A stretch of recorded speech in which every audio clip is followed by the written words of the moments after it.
Big government has failed us on all fronts. With political correctness silencing our freedom of Christian expression and faith. It's no surprise to God. He's seen it all. The good news? Our future looks brighter than ever. As America comes together, one nation under God. So as we celebrate the holidays, let's keep Christ in Christmas. From the entire David Stanley Outer Group family. God bless you and your family this holiday season. And God bless the United States of America. Hello and welcome back to God Gave Rock and Roll to You, the podcast where we explore the Christian rock subculture of the late 20th century and beyond. As always, I'm your host from Austin, Texas, Matt Beaton. And from Oakland, California, we have Duck Dickens. Big old Duck Dick. Doug Dickens. I'm Doug. And from Dallas, Texas, Tony Hormillosa.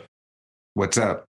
All right, so we're back for a new year. We took a little bit of a break for the holidays. We're going to dig into the music and life of Steve Taylor, who is a well-known Christian alternative music artist, and he's been active since the 1980s. We were going to try to do just one combined episode of his entire kind of a whole retrospective, but we feel like there's so much to talk about. We're going to kind of break these episodes up into multiple parts. We're going to start kind of digging through his discography, starting with his first EP called I Want to Be a Clone, which came out in 1983. I guess do a quick synopsis of Steve Taylor. He was born in 1957. He was born in California, but moved to Denver, Colorado. He was kind of a musical prodigy. He went to Biola, which was a kind of a Bible school in LA. So he went back to California for college. And I guess just long story short, he went and studied music back in Boulder, Colorado at UC Boulder, got his bachelor's in music there. And he and his high school friend, they met up with a bunch of other guys in California and started a band.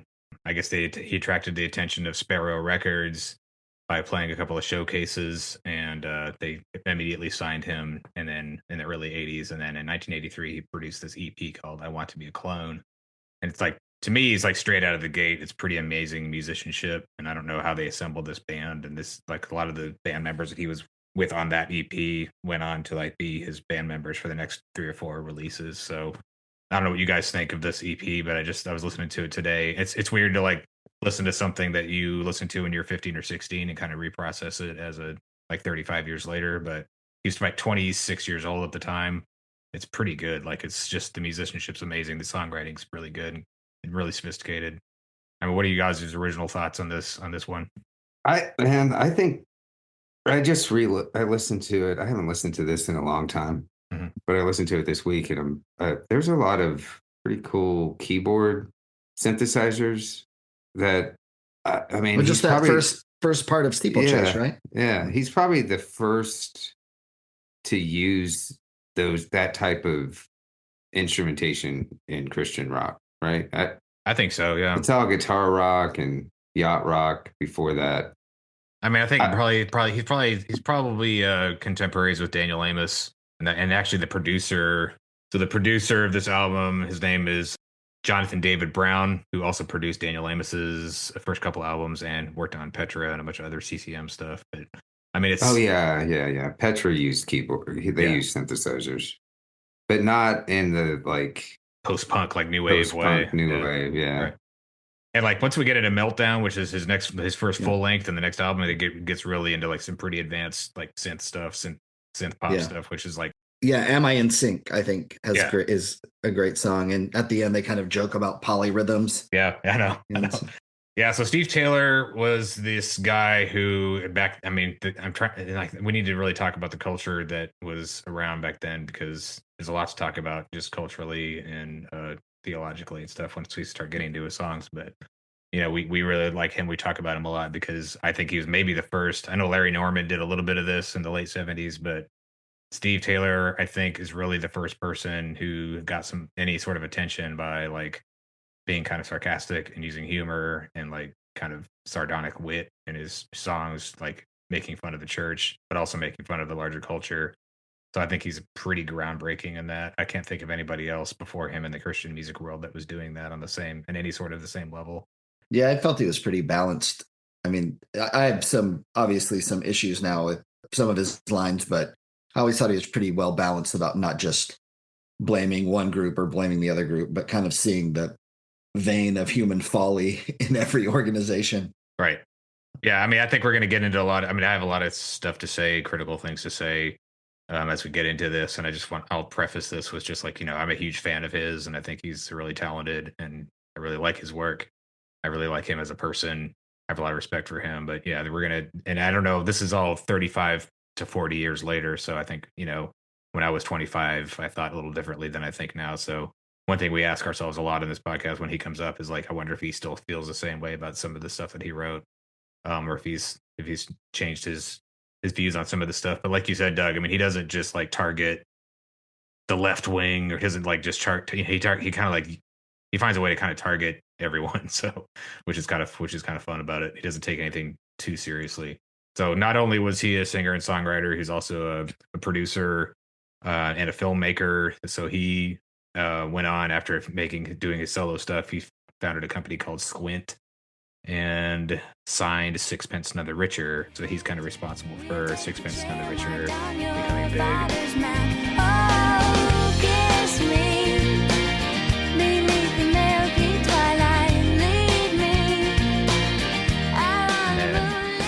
He made some movies there's one movie he directed called Blue Like Jazz, which is like a movie based on a book that I read, which is pretty interesting. It's worth checking out. He's still around and he's still making music. He also did a kind of a secular band called Chagall Guevara, which we can touch on later if we want to. But anyway, he's really funny now. Like he has Kickstarter videos out now, like when he works on new projects, and he's hilarious. He's just always had a great sense of humor. I guess his latest project was he got Russ Taff back in the studio, who's like a classic CCM artist from the 70s and 80s, kind of a crooner who played with the Imperials. And now he's kind of older, so he did sort of like a Rick Rubin, Johnny Cash style kind of raw recording of him singing some songs that I listened to a bit of. It's really, really good. So yeah, we're going to talk about Steve Taylor, and I think I think there's so much here, and it's so rich of a conversation that we're gonna see how far we go. But I want to get into, unless you guys have any other comments you want to make about him generally, I want to start digging into his first EP here. I really appreciate him. He's got some of my favorite lyrics of all time. And there's certain songs of his that I can't, like, have never left my head. And I think probably a couple for each release or just live in my head because his lyrics are so witty. He almost has this, Tony, you're going to think I'm pushing this too far, but it almost has this Silver Juice-ish quality about his lyricism. He's able to turn a phrase really, really, really well. And I could see that. Yeah. It's humor, but it's not like a comedy record. It's not like Weird Al. It's like Weird Al. There's some stuff that borders on like Weird Al territory, but another Christian, from what I understand. Yes, he is a Christian. Oh, he is? Yeah. No. Man, I saw him twice when He's we hilarious. went to New York. He's so funny. You did? Once at Whole Foods. He was with his family. Oh, you just saw him like around?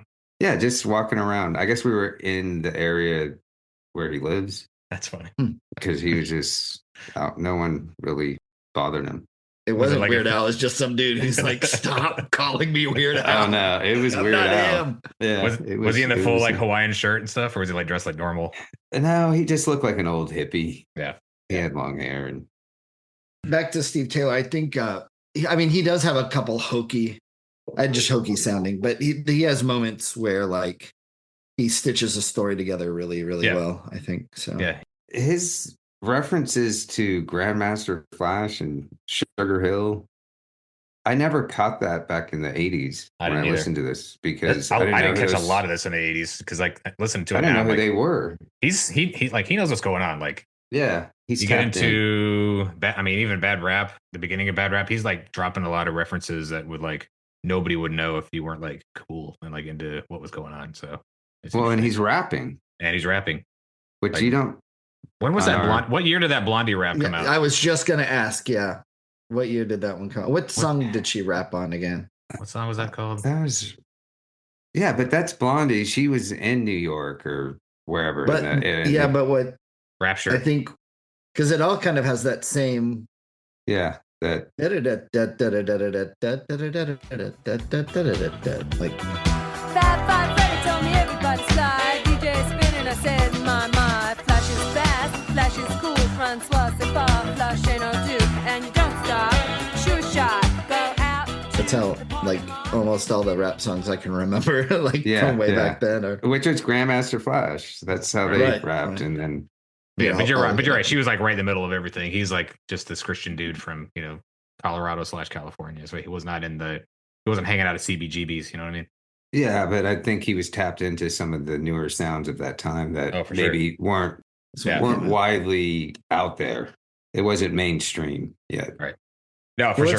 Let's go through these songs if that's how you want to do it. Yeah, and some of them we'll just like skip. I mean, not every song we need to talk about forever. There's some like little throwaways, it's all pretty decent, but there's definitely want to get to the meat of some of these things. Steeplechase is the first song of the album. I actually don't remember. I don't think I'd ever listened to this whole EP. I wasn't familiar with a lot of these songs. I know like the well-known ones, but I had never heard this song until Ice Cold Christian Face turns to Frosted Flakes. So just to get it sound like what he like starts like introduces himself to the world, it starts to sound like this. A change of habit, used to go bar hopping. You started church shopping, did ya? It's been a problem finding one to fit ya. You didn't feel good, did ya? It's a steeplechase. Blame your failures on churches where you've gone steeplechase. Ice cold Christian bakes turn to frosted flakes. You like the big ones, worship incognito. Your problems ain't getting solved. You try a small one, whoops, you must retreat. You'd rather not get involved.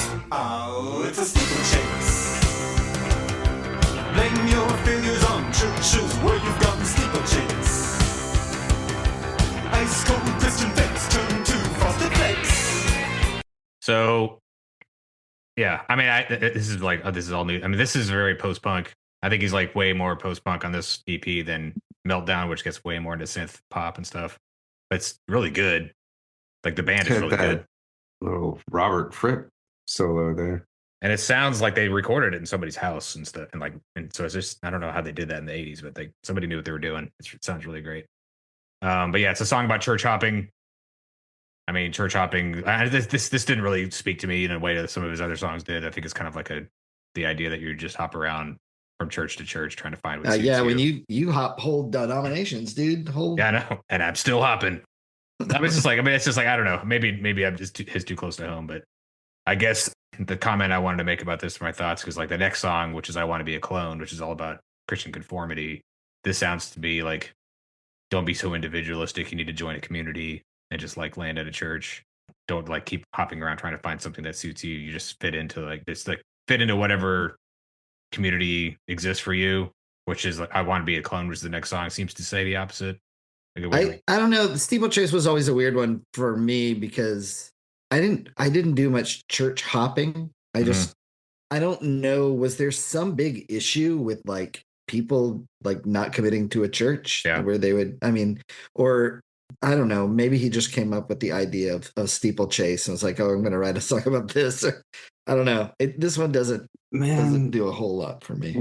We did that because on the Protestant side, so my mom would take us to the Protestant church, right? Mm-hmm, and we went to several, and it was always based on where the Spirit was moving. Right. So if it was a dead church or she just wasn't vibing with that service or the preacher, then we would go to another one. That's kind of what he says, stuff like that in the lyrics. Like, you try a big one, your problems aren't getting solved. You try a small one, oh, you must retreat. You'd rather not get involved.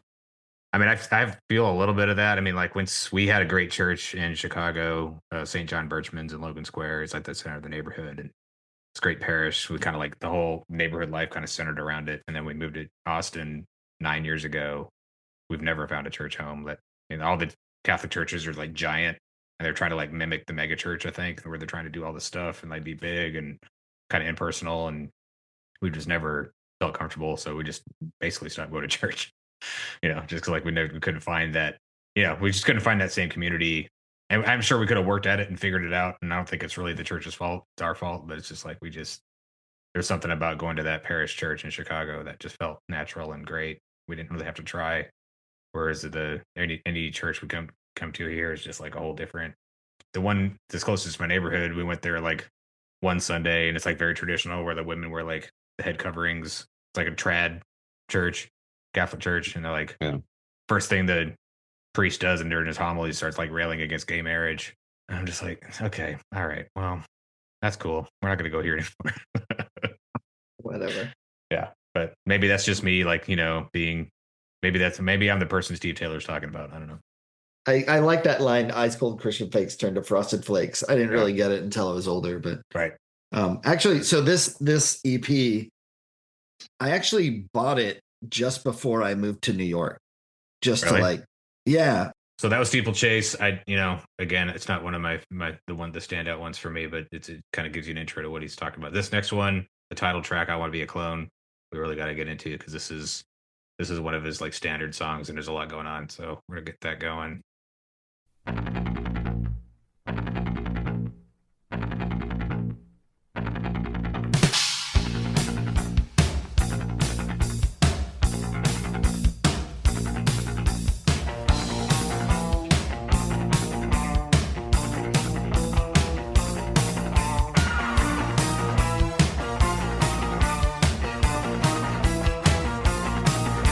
I'd gone through so much other stuff that walking down the aisle was tough, but now I know it's not enough. I want to be a clone. I asked the Lord into my heart, they said that was the way to start, but now you've got to play the part. I want to be a clone. Be a clone, kiss conviction, good night. Cloniness is next to godliness, right? I'm grateful that they showed the way, cause I could never know the way to serve him on my own. I want to be a clone. So it goes on like that for a bit, and it's funny. I think this is like a Weird Al kind of adjacent song, just because there's like a lot of like wordplay, and it gets wackier as it goes. This seems to be the opposite of what he's saying before to me, where it's just like the church doesn't matter. The church that you go to doesn't matter. You don't even need to go to church. You just need to read the Bible, and that's all you need to be a Christian, which is like kind of what I grew up hearing when I was in the Bible church. And there's a line in here that says, "They told me that I'd fall away unless I followed what they say. Who needs the Bible anyway? Cleanliness is next to godliness, right?" Which is funny. "I'm grateful that they showed the way, because I could never know the way to serve them on my own. I want to be a clone." So like, what is he saying? That being in a Christian community and conforming with the standards of that community is like, you're supposed to be more of an individual? I don't know. I think he's actually talking to the power structures of like inside the church. So those groups of people who like set the tone for everybody else. That's how I've always looked at it. So like, yeah, like you don't experience any conviction. You're doing things like the way the community approves of. You're just going through the motions. Yeah. Yeah. And the guy, it looks to me like in the beginning, like maybe acting in the way he feels he needs to act, but the power structures in the church work to subdue him for whatever reason. Yeah. And the second verse where he says, what was it? The language, it was new to me, but Christianese got through to me. Now I can speak it fluently. I want to be a clone. Like this whole thing is like, to me, is just like showing how vapid some of that is. I mean, that was my experience going to a Christian college, was a lot of people just, this is how you talk. This is how you act. These are the phrases we use. Right. This is how many times you need to say, "I just," in a prayer. Right. You know? Right. Yeah. It's weird to see this, to read this stuff now, because I mean, this is like what the Bible Church talked about. We branded that church as like, all these other churches have all these rules. The Baptists, they're so legalistic. Catholics, they're not even Christian because they just rely on their rituals and saying stuff and over again that they don't mean. We're like authentic. We're like the early church. We don't have all these structures. We're just like, we're just trying to take it down to the basics and not have all this like baggage of religion. But it was a religion. So there's like definitely, like you were just saying, there was a style to that form of worship and that form of community that was pretty prescribed. Like you couldn't really get outside of that box, even though they were trying to like market themselves as this open community. There's like a way to fit in and a way to not fit in. There's questions you couldn't ask. So maybe that's true for all forms of religion or all forms of tribes. I mean, even at the Catholic Church, when I converted, I remember I was like in adult confirmation classes, and I was trying to ask like theological questions to the priest, and he was just getting so exasperated and upset because he just wanted to like get through the process. He's like, "No, this is just the process. Like we got an hour here. There's like 20 people. We're not here to like debate. We just like gotta just do the catechism and blah blah blah." And it just kind of like really made me a little upset. I was like, "This is like, you're the priest. This is ostensibly the most important thing in the world. Like we should talk about it, But you should just accept it because he Right. has like 12 years of schooling. Right. He's just got the authority or whatever. So just go with it. Like, don't ask questions. I don't know. That's why I think I'm pretty non-practicing. I went to church on Christmas. I'm like a Christmas and Easter Catholic at this point, basically. I like going to mass, but like, I don't know. It's just like being a part of a church community. I love that's again, it goes back to my Chicago community where it's like that Catholic parish was like, and Tony, you talked about this too, where it's like nobody really cares about your level of whatever. You just kind of like, you're this community, you have potlucks, you have charity events, and you support the school, you support the church, you get together every Sunday and you meet at each other's houses and drink on Saturday night. It's just like no one's like looking out for how holy every other person is, you know? That's probably my best example of like a Christian community that I've been in my life. But that community, I mean, if you look at this song, what he's talking about as far as the cleanliness aspect of church, it's really just the community you live in, right? Or the culture that you live in. Like Doug was talking about, I went to Baptist school also, and it just seemed like everyone kind of looked the same and had the same demeanor when it came to worship and their approach to the faith. But they were all different. It's just, there is something about being part of like the Baptist community or the Catholic community where does seem like you're cloning yourself without really thinking about the faith.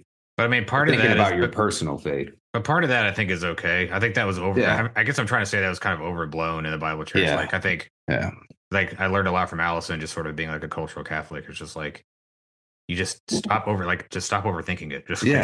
Like relax. Like just be in this community. It's fine. Like, but he's straight up saying like in that cleanliness that's next to godliness, like don't start working outside of the lines. Don't start drawing outside of the lines. In this community, we do this. If you do this, you don't have to think about anything. Right.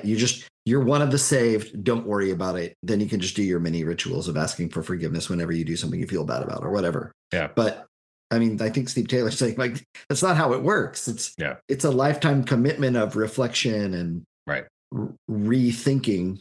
So this is written 40 years ago. Yeah. Is that right? Yeah.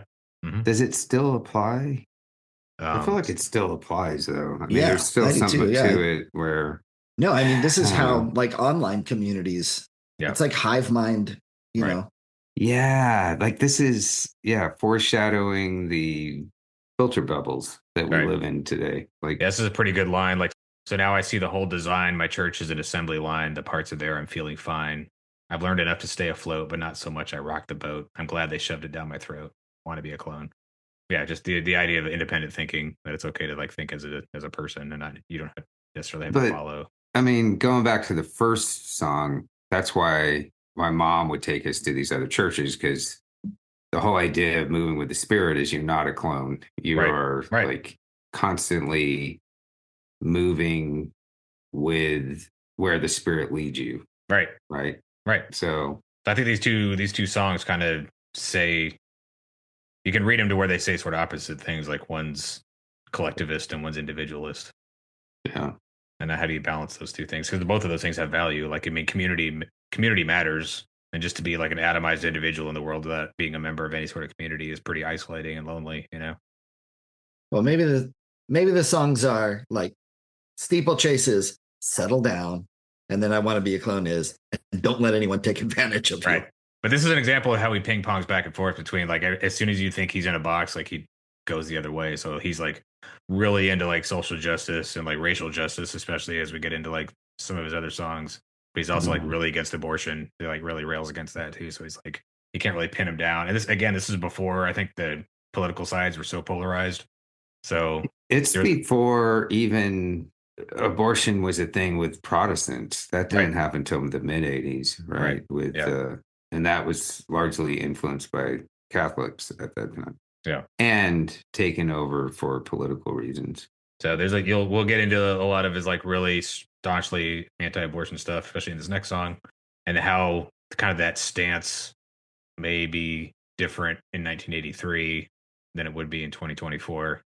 Yeah. Like the line about Sodom and Gomorrah. Yeah. All that. All right. So this is one that Doug references a lot. this song is in 3 parts. So there's like 3 verses. One is about abortion. The second verse is about homosexuality. And the third verse is about like dishonesty in politics or just like political hypocrisy. As he kind of equates those 3 things. Let's just listen to some of this stuff and then we'll talk about what Doug and I think about this because I think we think differently.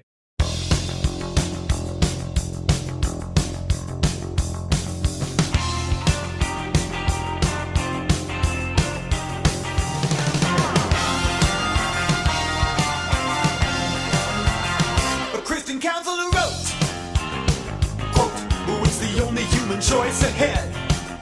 If you can't support it, why don't you abort it instead? You say you pray to the sky?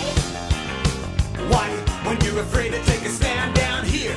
Cause while the holy talk reads like a bad ad-lib, silence screams you around in the crib. Say it ain't none of my business, huh? A woman's got a right to choose. Now a grave digger, next you pull the trigger. What then? Whatever happened to sin?" All right. Okay. I know. I wrote you the other day. I was like, I think he's speaking against it, but no, I think you're right. I think he feels this way and is. This is not satirical. This is like straight up what he thinks.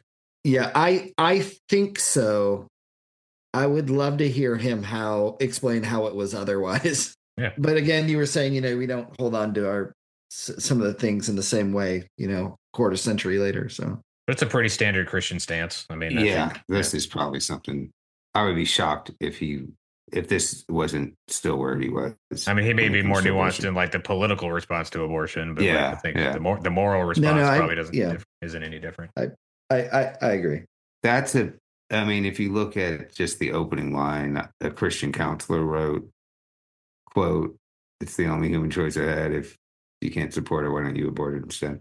That's more of a cultural approach from the church's perspective. Like if a young girl goes into a church counselor and they just tell her to have an abortion.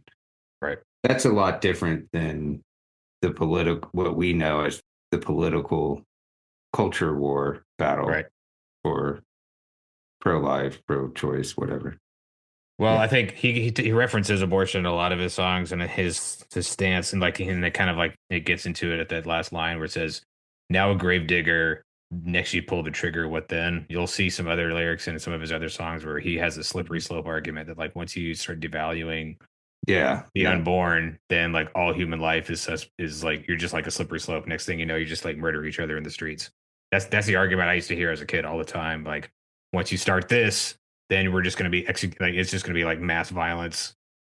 You get into like almost Keith Green territory here with there's no nuance. It's black and white. Yeah. So he doesn't pull any punches on this stuff, and like it comes up over and over again. So it's just interesting that he makes that connection and like the idea. Are you talking like in Baby Doe? Baby Doe, and then there's and even in Bad Rap, I think he talks about some stuff. Oh yeah.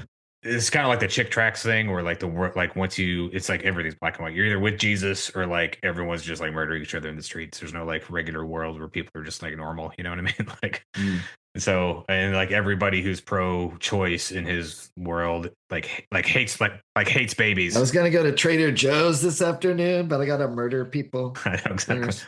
I had to go murder and rape and pillage my way through the city before I get to the Trader Joe's.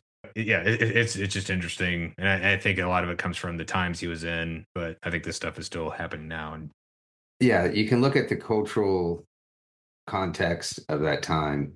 It's the beginning of the pro-life movement, and this, like I said, the transition from it just being a Catholic movement to a full-on Catholic, Protestant, Christian, right? Just in general. But his Roe versus Wade kicked a lot of that off. That was when there was like 1970, or something. But it just look at the title of the song, "Whatever Happened to Sin." So prior to that, Protestants didn't really view it as a sin necessarily. Like, so there is a historical context when it comes to the morality of or the sinfulness of abortion. I don't know where the church was in the early 1980s on this. I know everyone was kind of pissed at Roe v. Wade. Yeah. But a lot of that came from Catholic activists, right? Well, Well, I think if I read, I mean, I just spending the last 2 days immersed in his music and words. It's just like I think he's against frivolous living, and he's against materialism, and against capitalism in a lot of ways. He's got a lot of like anti-capitalist songs. They're just like the idea that like chasing money and power and yourself and the ego is all worthless. You know, he just brings that up over and over again, and I think he equates the act of abortion is just like throwing life away for your own convenience. And that's not always true, and that's unfair probably to a lot of people that choose that. But like that's his. I think that's his basic stance. Is just like just throw it away if it's inconveniencing you. And that's the other argument I used to hear a lot about that. I don't know. Steve Taylor grew up preacher's kid, right? His dad was a Baptist minister. Yep. So he was immersed in this kind of culture. But I always look at this stuff and I'm like, okay, what's the cultural context for a song like this? Right. What's the cultural and theological foundation for these lyrics? What was his thinking? Like if you go to the next verse is a little more, I feel like we've evolved as Christians when it comes to LGBT issues or LGBT lifestyles. And this is really where I'd like to talk to him about this, because I mean, I can sort of get the abortion one, but let's and Doug's talked about this on a number of episodes, this particular verse, because it's just something that's really, we used to talk about this in high school. I think this song has been kind of a staple, had some real estate in my brain for decades. So let's listen to the next verse where he tackles the idea of homosexuality.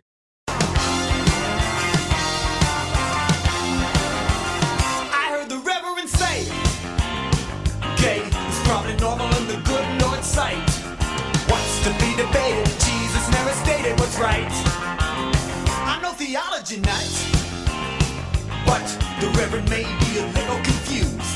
Oh, if the Lord don't care and he chooses to ignore her, tell it to the people of Sodom and Gomorrah. Whoa, call it just an alternate lifestyle, huh?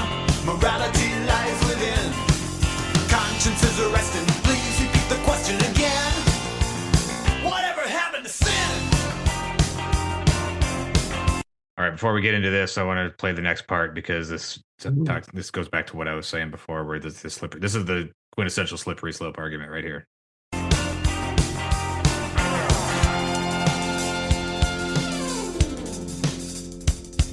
When the closets are empty and the clinics are full, and your eyes have been blinded by society's woe. When the streets erupt in your own backyard, you'll be on your knees praying for the National Guard. If you don't care now how the problems get solved, you can shake your head later that you never got involved. Cause a call came ringing from the throne of gold, but you never got the message, cause your mind's on hold. So basically, if you support abortion and gay people, then you're gonna have like rioting in the streets and burning cities. It's like that's kind of like the next step. So it's like I read that. I hadn't really thought about that breakdown before. When I heard it today, I was like, man, that's some intense stuff. And I like your chick track imagery there. Yeah, for sure. Right. That's the apocalyptic imagery of that. These are normal beliefs within the church. Right. And we are the ones that have, what does he say? Like, that are so open-minded, your brain fell out. Your brain fell out, yeah. So open-minded that your brain freaked out. And that song you're referencing is like based on is like a professor, right? It's like somebody goes to school and becomes liberal and like loses their mind. Yeah. Which is like, so, you hear that all the time too. But liberalism within Christianity was defeated through fundamentalism. So everything, that's what I'm saying, that if you look at the cultural context of these lyrics, it is just the natural view of somebody that grew up with a fundamentalist background. Yeah, and he's young, like he's steeped in it. That's what he's grew up believing. Yeah, and there's nothing. I feel like we criticize fundamentalism and evangelicalism a lot on here, but I don't know. It's just another belief. At the end of the day, we all believe in what an atheist would call pretty absurd ideas, right? God on a cross. Yeah, and like I'm trying to find a way to articulate this, but like the reason I love Steve Taylor still, even though I don't agree with everything he says, is like the idea of having a Christian worldview like means something, and like we keep talking about separatism and how that's been damaging to us and all this stuff, and like, but it does mean something. It is a specific worldview that has consequences in the world. And like, I was talking to my brother today, and I'm like, I would rather my daughter date an atheist than a dispensationalist. yeah. yeah. You know sure. what I'm saying? Oh, I'm absolutely. like, I can deal with an atheist more than I can deal with a Right. crazy ass dispensationalist. Okay, so let's break down the second verse. I heard the Reverend say, "Gay is probably normal in the good Lord's sight." What's to First, be can we just appreciate that nice internal rhyme he has there? Because saying gay? Yeah, but he does it rhythmically. He does it the same in a similar phrase. Right, like right down there when he says, "I'm no theology nut," but so like yeah. the first one has say gay, the next one is nut. Hey, nut butt, gay. Nut butt. That's a pretty gay phrase right there. That's pretty. That's not the direction I was hoping to head, but no, but he's I mean, lyrically and like phonetically, he's really good. He like knows what he's doing. But okay, so gay is probably normal in the good Lord's sight. What's to be debated? Jesus never stated what's right. He's talking about a liberal reverend, I guess, trying to justify homosexuality in the church. I'm no theology nut, but the reverend may be a little confused. For if the Lord don't care and he chooses to ignore it, tell it to the people of Sodom and Gomorrah. Call it just an alternate lifestyle. Morality lies within. Consciences are resting. Please repeat the question again. Whatever happened to sin? I'm not quite sure what those last 4 lines mean, but consciences are resting. Please repeat. They're just saying like people are just like not paying attention to their conscience, which is telling them that gays are bad, or like what's he saying? Yeah, I don't know. For me, it has like an interview, you know, where like a politician's having to answer questions, and it seems to be a play on that imagery to me. Yeah. So he's just saying God. It's the old trope where God smote Sodom and Gomorrah for being gay, which is not really the whole story. Right. So, first of all, I think that Sodom and Gomorrah is a legend.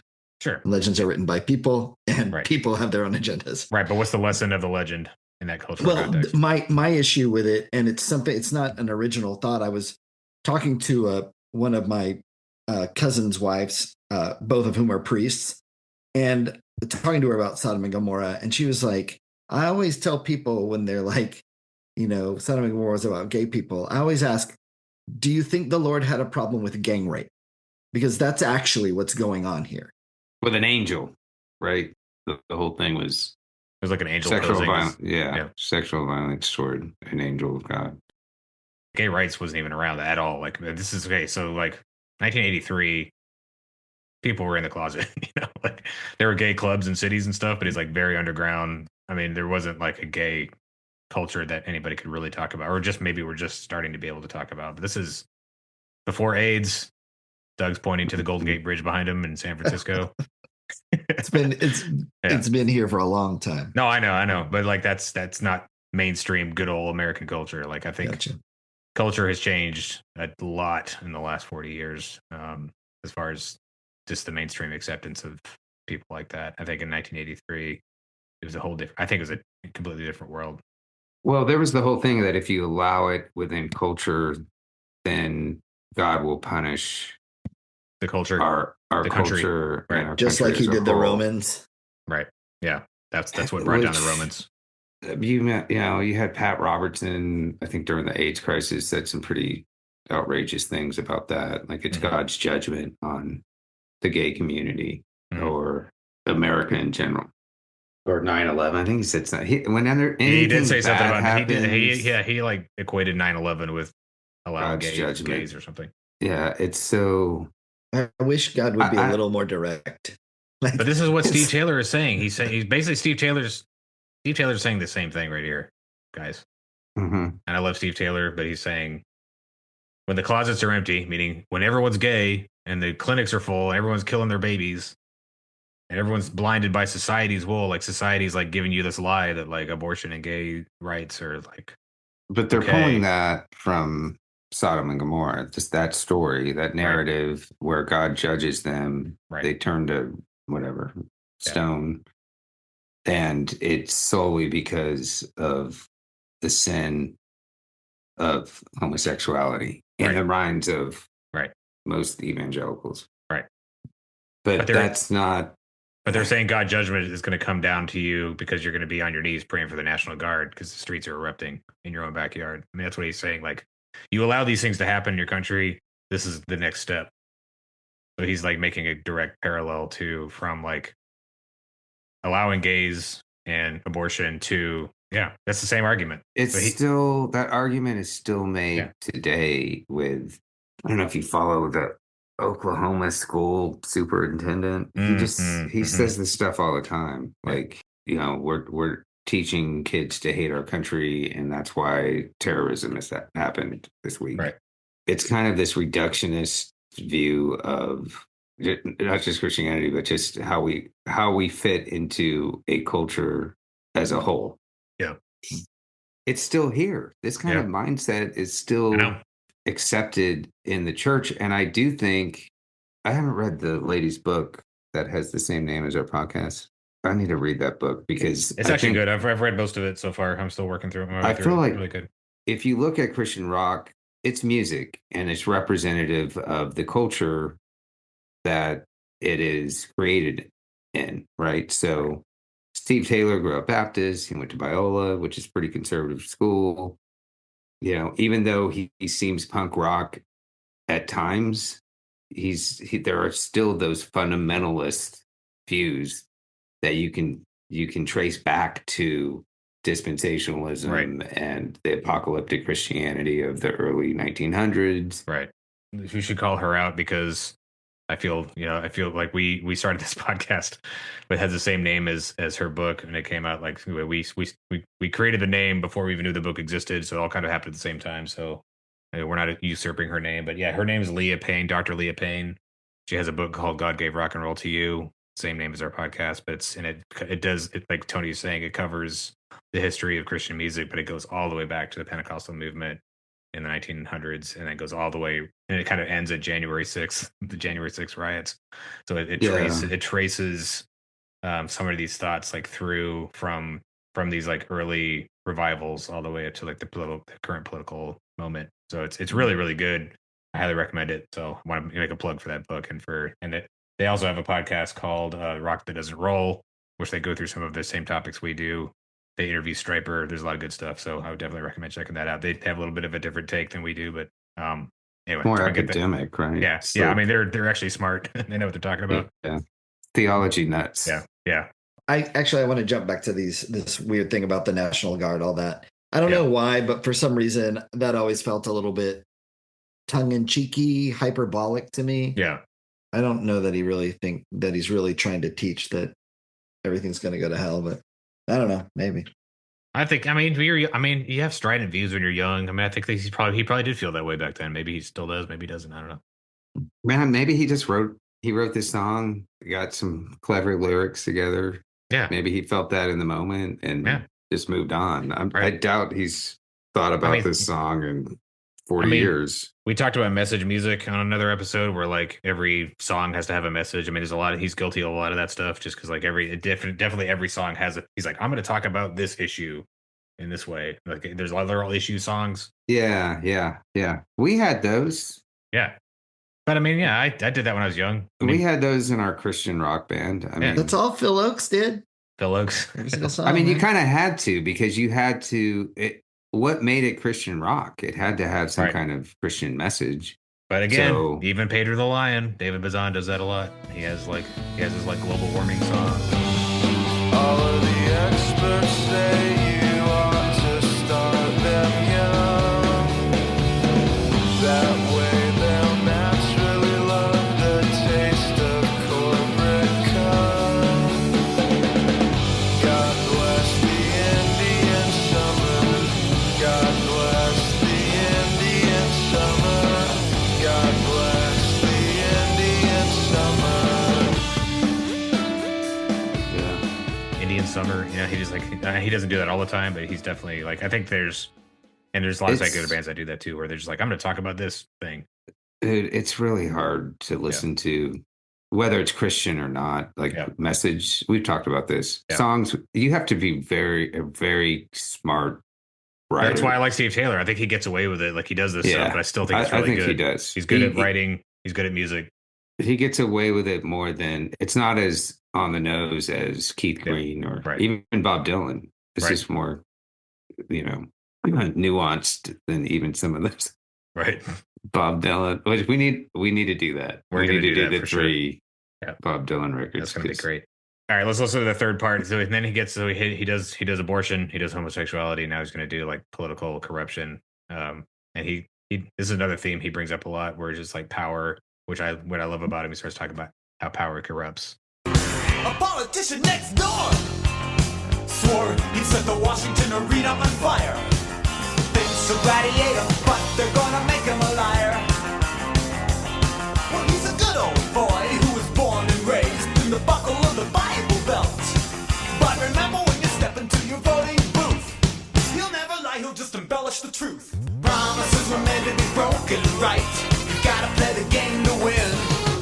When you need support, tell them that you're born again. Whatever happened to sin? Still happening. Irrelevant. Not happening. Yeah. I mean, it's just like, just the people that just. It's like become a caricature of even these lyrics. Right. Like it's so. This is like ridiculous. innocent compared to what's happening now. It's just so over the top now. Yeah, like, and nobody people used to care about this stuff. I don't think anybody actually even cares anymore. That's what I don't get. It's the WWE of Christian whatever culture. It's like there's so many people that just they claim to be Christians, but I know people that are super conservative, but they don't go to fucking church. Yeah. Right. They haven't been to a church in 20 years. Yeah. But they're like they call themselves evangelicals. Yeah, because they associate with these politicians that claim to be Christian. They're Christian, so I don't know. It's a label that you can easily use to manipulate people. For sure. And I guess it was back then too, 40 years ago. More so now. Yeah. I mean, as soon as I get like irate with him for like talking about some of this stuff, then he like has a verse like this where I'm like he skewers these like pompous like religious people who are just trying to like score political points and get power for pretend that they're following Jesus, And this is like, man, right on. Like this is such a great verse. He's a good old boy who was born and raised in the buckle of the Bible Belt, but remember, when you step into your voting booth, he'll never lie. He'll just embellish the truth. Yeah, I didn't know what the Bible Belt was until I heard this song. I had to ask. Really? Yeah. This next one, Written Guarantee, I don't even know if we want to go over. I think it's a fun pop song. I don't really know what it's about.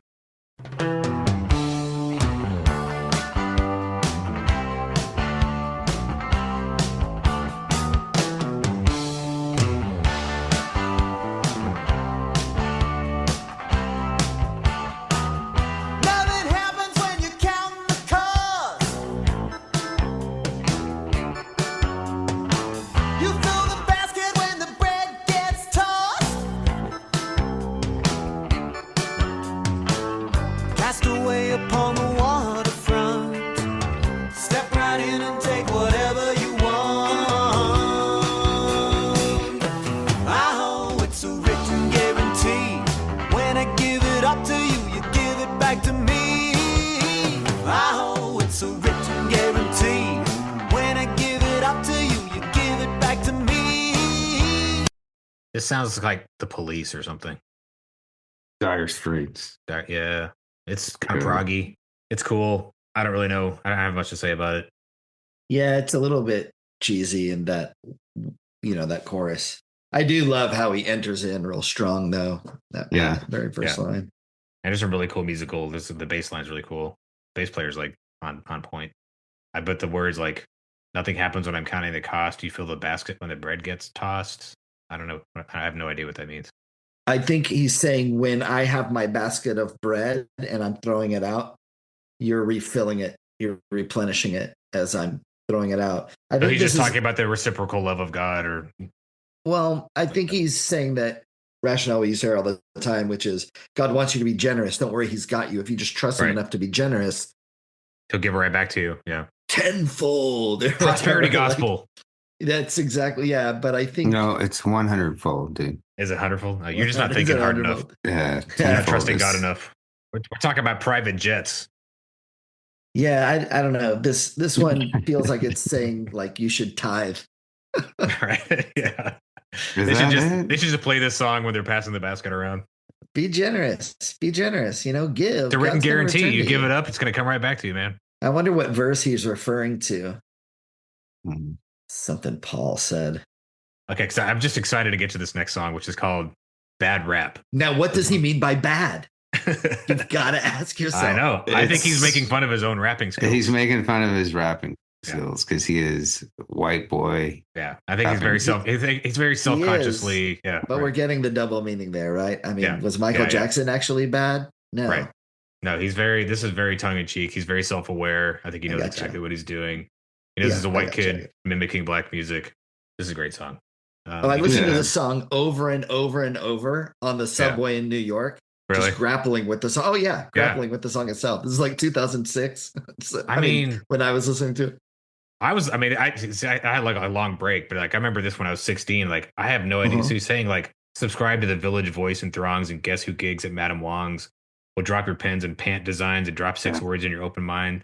Like to the Greenwich Mockingbird who has the That's a great line. last word. Like I had no idea what he was talking about. Like I have no idea what's happening in the culture. I'm like, what is he talking about? You know? I wonder if that's what drove me to listen to it again because Yeah. it makes me think of being on the F train at Mhm. 2nd Avenue, which is right Yeah. in that area. Yeah. He has experience. Yeah, I know. I don't know if he lived in New York at the time or if he visited a lot Or he's reading the magazines. He's like he knows what's happening. I don't know. Again, this is 1983.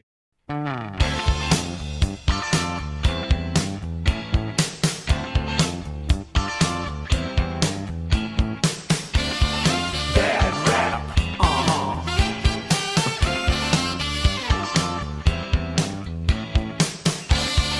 Bad rap.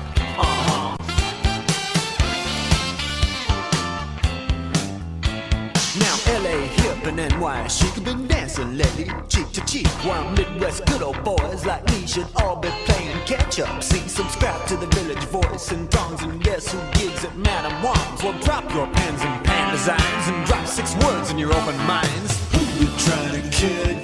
To the Hollywood school, teaching everything's cool.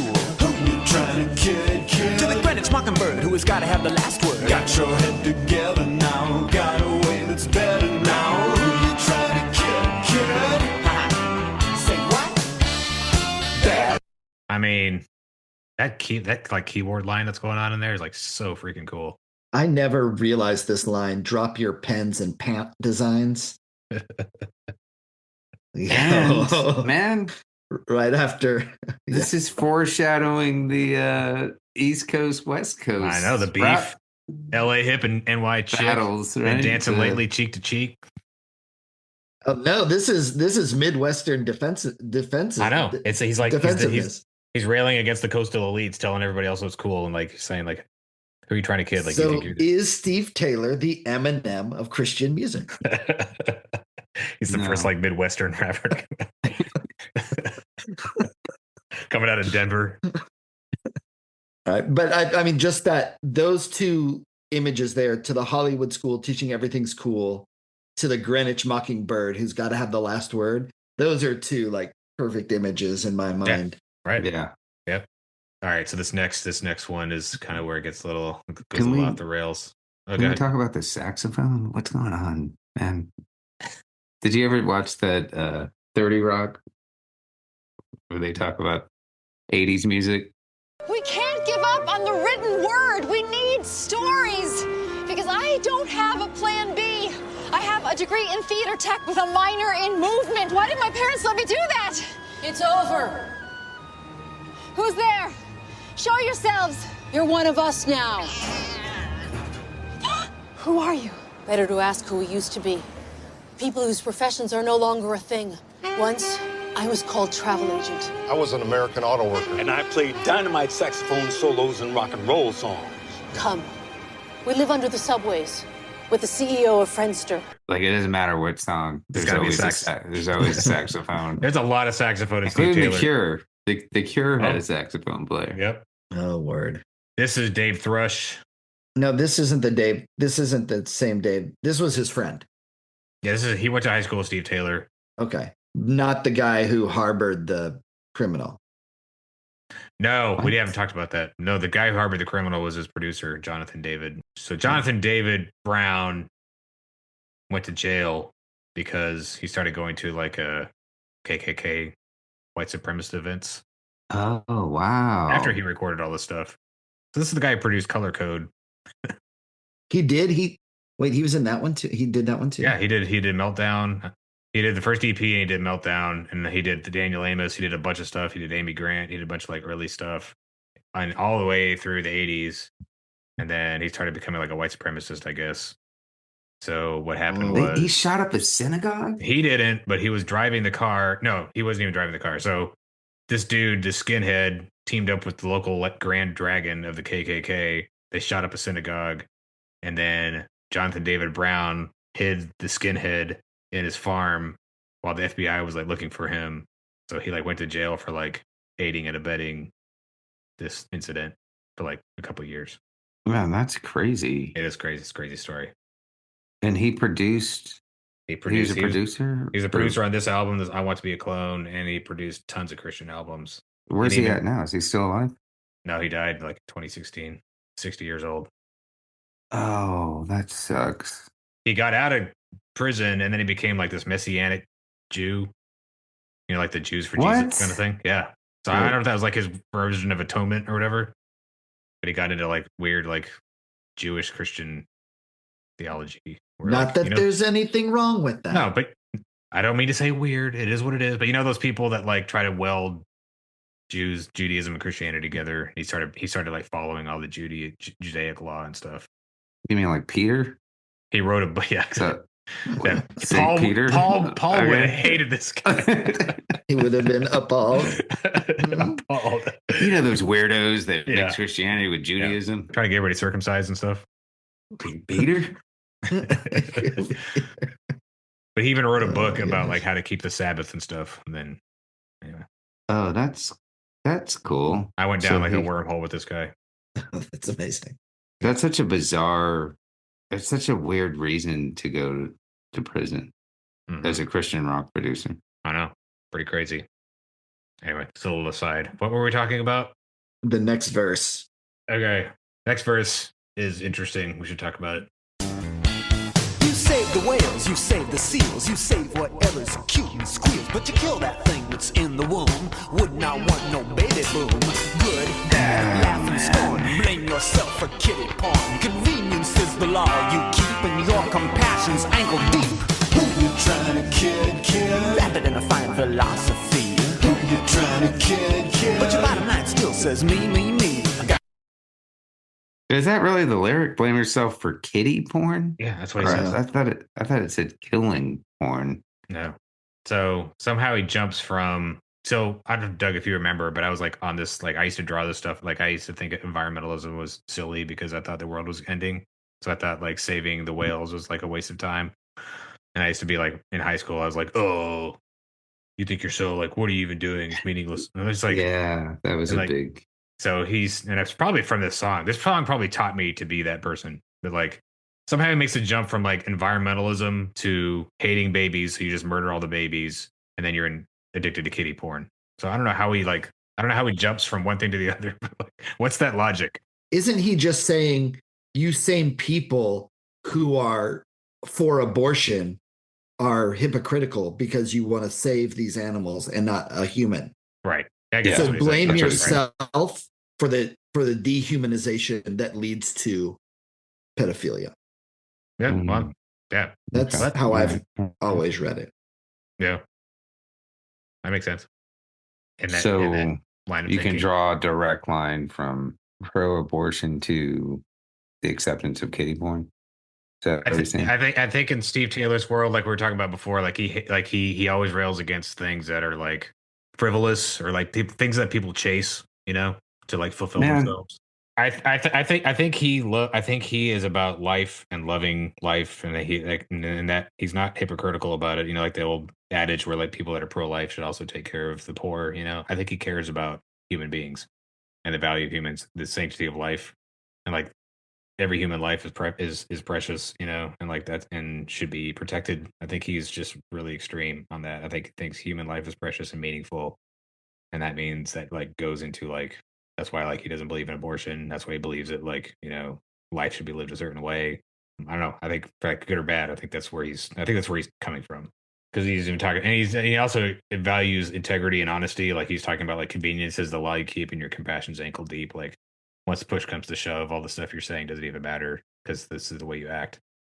You'll march if all the streets are full. A 2-bit closet radical. No time to check the end result. Expedience is your catapult. Convictions make your skin to crawl. You act like you're above it all. You say faith is a crutch for a mind that's closed. You guzzle your crutch and shove it up your nose. Yeah, I get it. Yeah, I get it. It's it's the people that he's like talking about virtual signaling before virtual signaling was a thing. Like people that just want to be like wear their politics on their sleeve, but nothing really matters because you're an asshole. It's almost it's modernism as a religion, right? And then and how they look down at Christian. I like this line down here where he says, right after that, faith is, you guzzle your crutch and shove it up your nose. To my left-wing band with their head in the sand. To the might makes right playing chicken delight.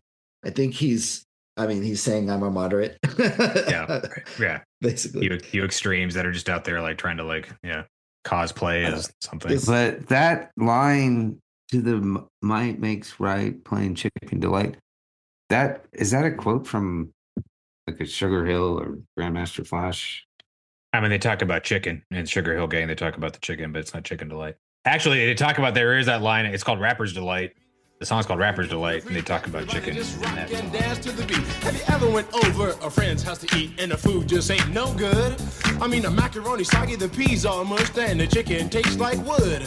So you try to play it off like you think you can by saying that you're full. And then your friend says, Mama, he just being polite. He ain't finished. Oh, that's bull. So your heart starts pumping and you think of a lie and you say that you're already... Yeah, I think he's like skewering both sides, both extremes, which I think is really cool. Yeah, this last part too. Did you want to play that? To my left wing band with their head in the sand. Who you trying to kid? To the mic makes right playing chicken delight. Got your head together now. Got a way that's better now. Who you trying to kid? Can't understand those Christians, so you type us all in stereo. They're hypocrites, they're such a bore. Well, come on in, there's room for one more. Bad rap.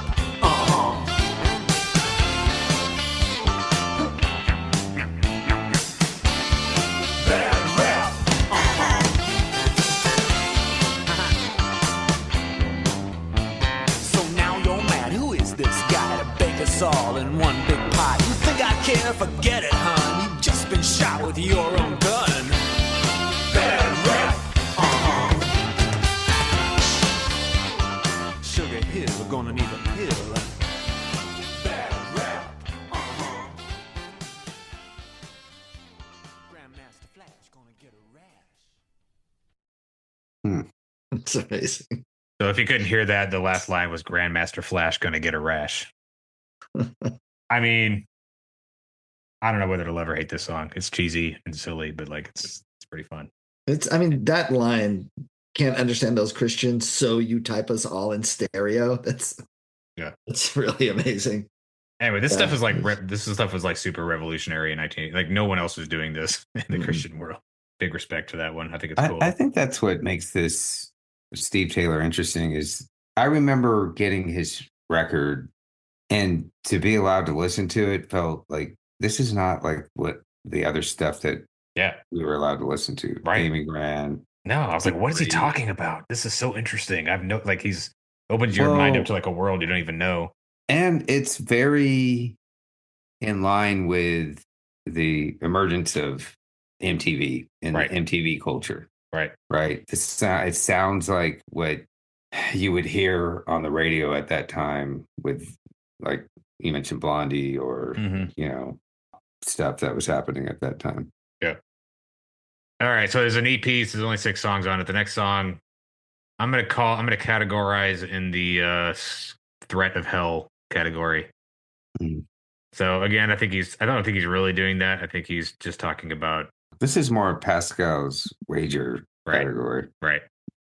But it's also just like, I think he gets much more into this in his next albums, where it's just like the things that people try to fill up their lives with that are meaningful. And he's just saying it's kind of like almost like an Ecclesiastes kind of thing, where like everything is vanity.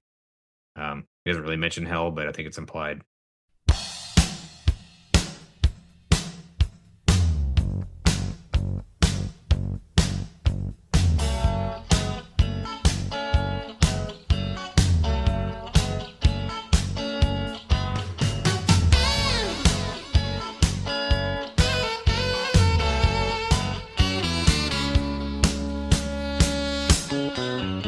Sally's into knowledge, spent her years in college just to find out nothing is true.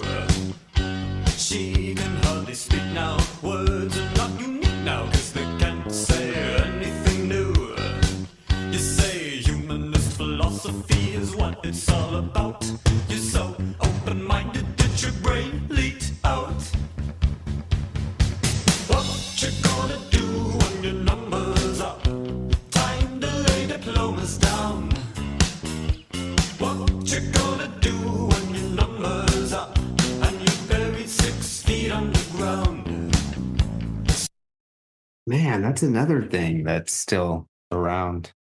Anti-intellectualism on the right. Just college is filling young minds with bullshit kind of attitude. But Viola was a pretty, I don't know if all those guys were there back then, but all of the Christian apologists who were defending the faith against modernists, a lot of them came. Have you heard of William Lane Craig? No. He was a Christian apologist out of Viola. Well, I was also reading Steve Taylor's biography. So he was at Viola for a while. I don't know if he got a degree there, but then he went to UC Boulder to get his degree. And he's like really cynical about his degree. He has some quote in his Wikipedia about how like it was worth. Oh, I saw that. Yeah, it's pretty worthless. Pizza Hut.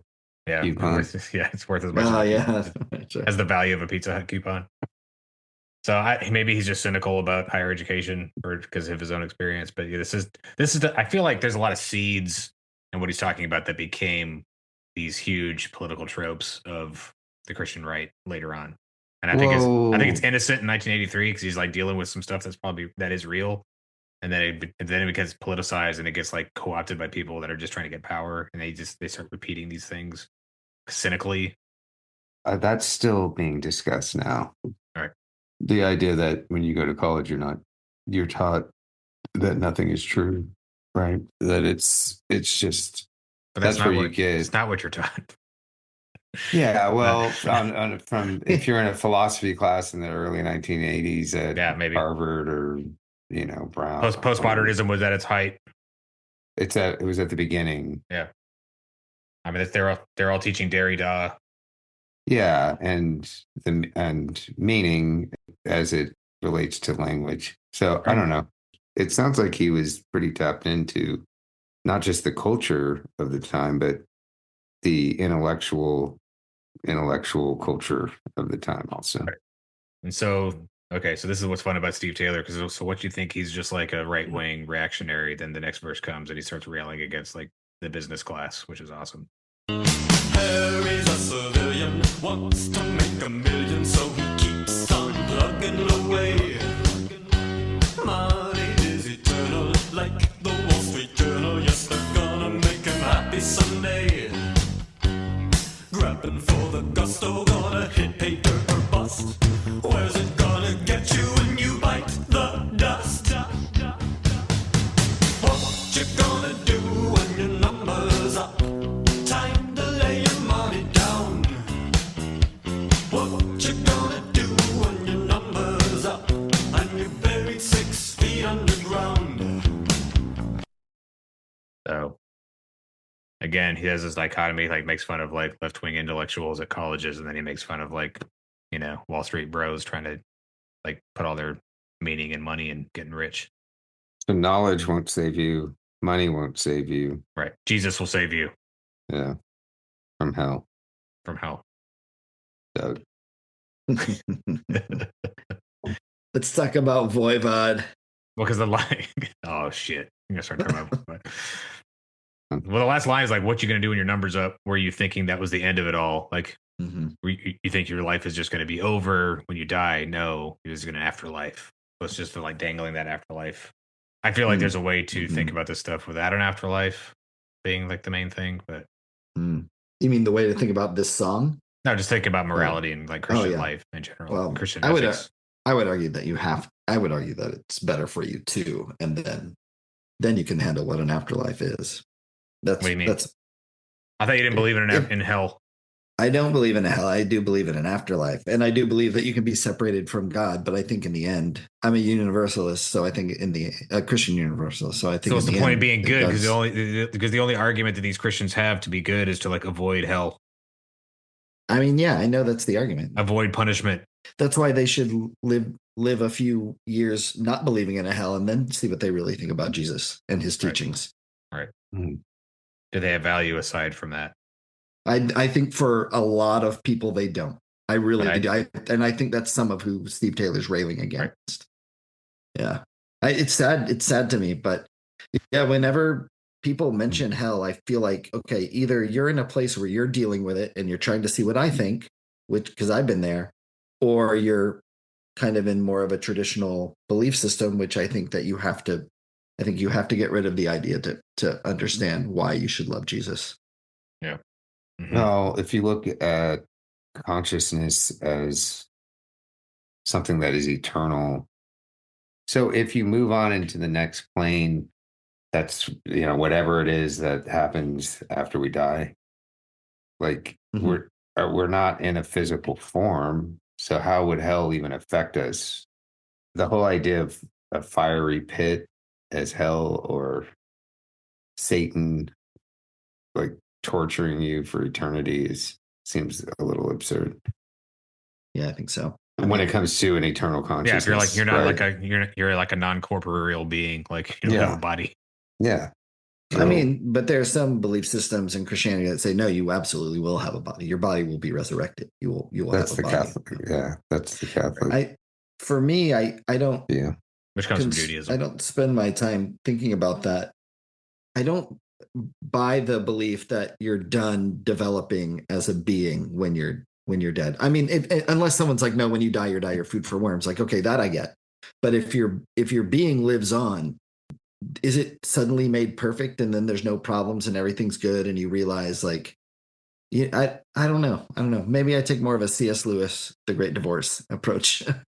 You got me thinking about this, and just like the idea of hell is really just intertwined with certain narratives throughout Christianity and even Judaism, right? Or other religions, or even Greek, other religions, Greek theology, yeah, Greek philosophy, or mythology. Yeah. So you have these concepts that are introduced in Christianity through some. I think Christianity was influenced by Greek mythology or Judaism as far as hell is concerned. But I don't know. Is that something we need to be concerned about in this life? That's the core of people's beliefs, some people's beliefs. That's what's really sad to me. Yeah, but even heaven, man. I don't know. Like some of the concepts that people have about, I just don't want to.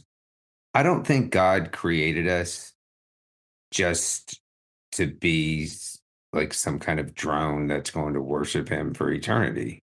That doesn't make any sense. Like we're just going to go to heaven and we're just going to be in the throne room of God, and all we're going to do for eternity is worship God. Yeah. Oh man, so many hymns. So many, just sitting in church forever and ever. That doesn't seem like if I'm my God, butt's getting numb sitting in this pew. Yeah, that doesn't make any sense to me. Like, no, I feel like, I don't know how I feel about the afterlife, but I feel like the value that I see in the gospel is not dependent on heaven or hell. It's about my life here, and it's about what I can do for other people and what I can do for the world. It's like the whole punitive idea that like you're just the only reason, and like that just plays into like that whole idea that Steve Taylor talks about later in some other songs, where it's just like you just go to church to like absolve yourself of your sins so you can go sin again and just like kind of do it over again. It's like you got a free pass or whatever. Like it's just like, and like that's that whole punitive idea of even raising kids. Like you better do this or else, you know. Yeah, like that's that whole idea of living like the only reason to be good is to avoid pain. Yeah, that's It's not not love. that's not it's not love. And that's not the reason to be good. Right. Being good is an active approach to the world that you care about and you love and you want to make better. It's not because you're trying to like avoid, like get away with anything. You know what I mean? Yeah. I think people make stuff up when it comes to the afterlife, and they always have because we don't understand what's on the other side. I do think that there is this consciousness that is eternal, like who I am now continues on in some past ineffable way, physical realm. Yeah, and I think that we intuitively know this. Even all humans know it.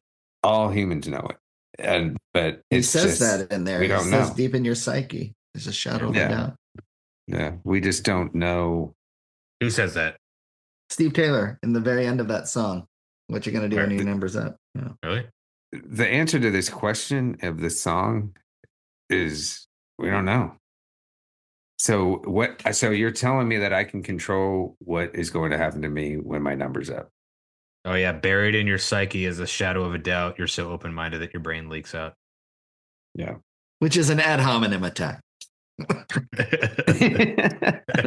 Hey, wait a second. But does Steve Taylor know what's going to happen? I mean, he knows by faith. A lot of these Christians say they know. Yeah, right. Yeah, and there's not a lot of humility here in this song. So no, he's young and brash, and I appreciate everything. I like all 6 of these songs. I think it's a cool thing to just think about it being this guy in 1983 who's in his 20s, like trying to figure this stuff out. Who comes from a Baptist background. He's working it out.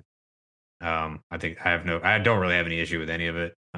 It's just interesting 40 years later to see how some of these thoughts have wormed its way into the Christian culture and then into the political culture, which it didn't exist like that back then. There was no power behind any of this. Now it's becoming co-opted by these movements that are cynically using some of these thoughts to like control people. It didn't exist back then in the same way that this in-depth analysis of Steve Taylor hasn't existed until we've done it here on this podcast.